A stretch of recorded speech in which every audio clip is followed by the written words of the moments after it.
Baik, kembali lagi di YouTube channel PPS PKDP Indo Official. Hari ini saya akan membahas tentang 12 sumbang di Minangkabau yang sangat penting untuk kehidupan kita sehari-hari. Selamat menyaksikan. Sumbang yang pertama adalah sumbang Tanyo.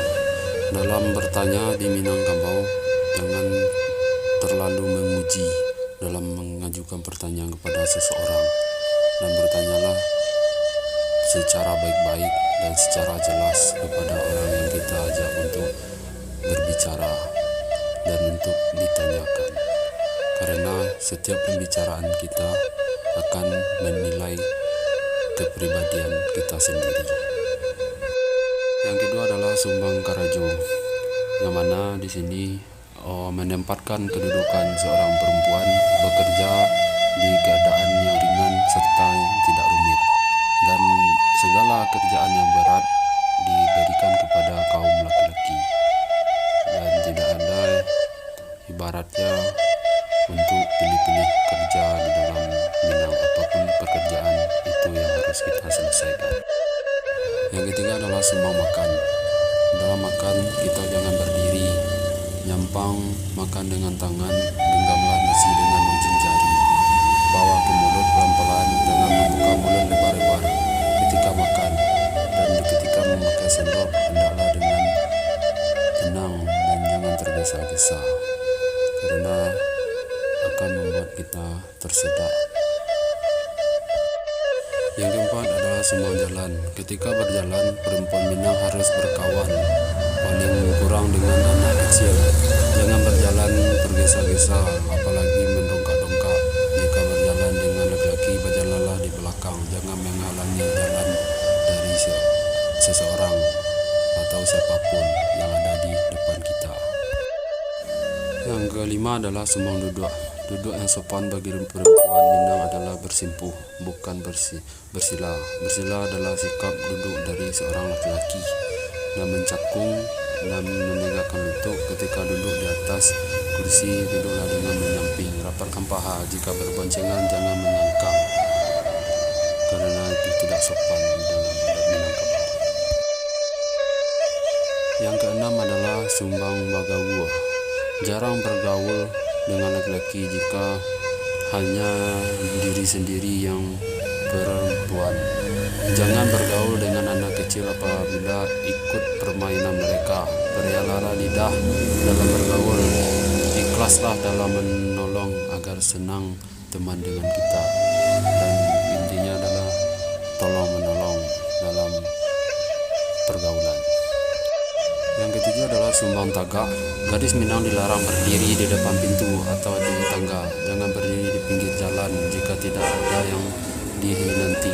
Sumbang berdiri dengan laki-laki yang bukan muhrimnya, karena segala sesuatu di adat Minang perempuan sangat diperhatikan.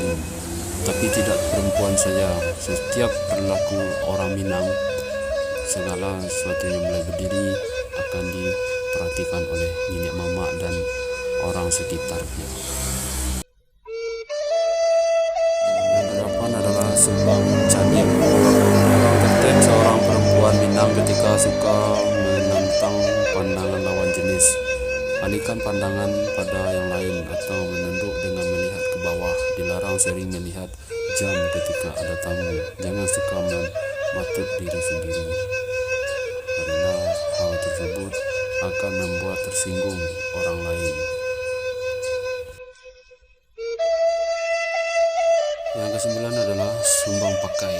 Jangan mengenakan baju yang sempit dan jarang. Tidak boleh yang menampakkan rahasia tubuh, apalagi yang tersimbah atas dan bawah. Gunakanlah baju yang longgar, serasi dengan warna kulit dan kondisi yang tepat, agar rancak dipandang mata. Yang ke-10 adalah sumbang Karena, yang mana di sumbang Karena ini lebih mengibaratkan kepada kita dalam bergaul, segi berbicara. Contohnya adalah kita tidak boleh berbicara dalam keadaan berbisik-bisik maupun menutup mulut ketika berhadapan dalam berbicara, bahkan dengan tertawa terbahak-bahak apabila mendengar ucapan lawan bicara kita yang terlihat lucu, karena ini akan membuat orang tersinggung dalam topik pembicaraan kita. Yang ke-11 adalah sumbang jawab. Ketika orang bertanya kepada kita, jawablah dengan baik. Jawaban yang kita berikan jangan jawaban yang asal. Jawablah sekedar, dan apabila tidak sanggup untuk menjawabnya, jangan untuk dijawab. Silakan beri jawab pertanyaan tersebut kepada orang yang lebih bisa untuk menjawabnya. Karena dengan asal kita menjawab, orang akan tersesat dalam jawaban kita tadi. Yang ke-12 adalah sumbang katuh. Dengan lembah lembut, berkatalah sedikit agar orang paham maksud kita. Jangan serupa murai batu atau serupa dengan air terjun yang mengalir, yang tak tahu apa itu perkataan kita. Jangan menyela atau memotong perkataan orang lain. Dengarkan dulu hingga selesai, baru kita memberi tanggapan dari apa yang disampaikan oleh seseorang tersebut secara baik-baik. Dan jangan memberikan